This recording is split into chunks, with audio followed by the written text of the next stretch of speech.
Happy Dating Tip Tuesday, it's Shawnee, and today I want to talk about attachment styles. That's right, I want to tell you why some of you push love away and others are stage 5 clingers. We'll blame your parents. What? So this theory was created by psychiatrist John Bowlby. He believed that the patterns and tendencies that we use to connect with other people have a lot to do with early childhood development. So that means a lot of you did not get enough hugs when you were little, and it's showing. Now, attachment styles can be broken down into 4 categories. Terms you will hear today are anxious preoccupied, dismissive avoidant, fearful avoidant, and secure.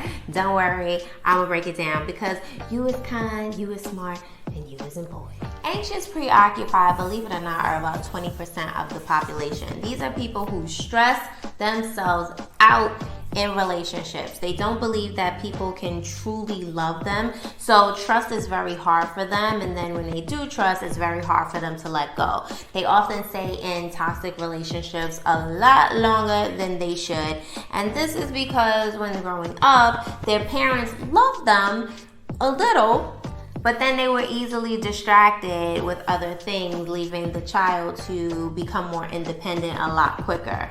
So it would be great hugs, great job, and then squirrel. Sorry. Dismissive avoidant people avoid commitment altogether. They're very independent and are uncomfortable with intimacy. They think that you'll love them so much that they can't handle it, and then you're gonna want it in return. No.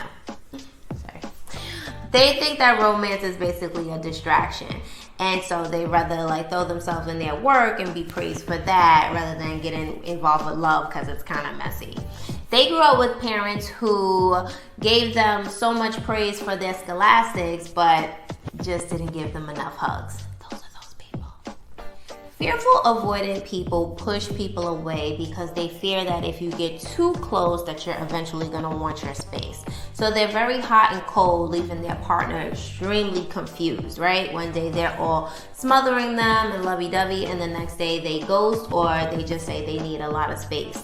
These people often grow up with parents or guardians who have some kind of substance abuse problem. So one day they're super lovey-dovey, and then the next day they were total monsters. So they basically try to just avoid love like the plague.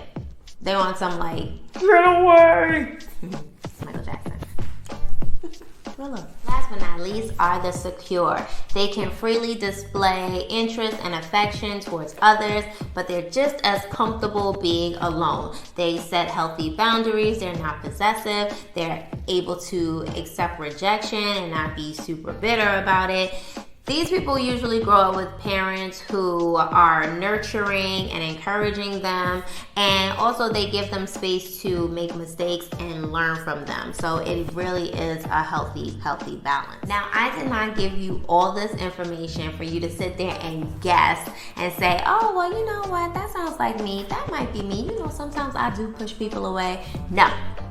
Go to scienceofpeople.com and take the quiz and find out what you are. And if you find out that you are anything other than secure, baby, you have some work to do. This is not a badge of honor. You don't get to say, oh, well, it came out that I'm dismissive avoidant, so that's why I don't like commitment. Sorry. No.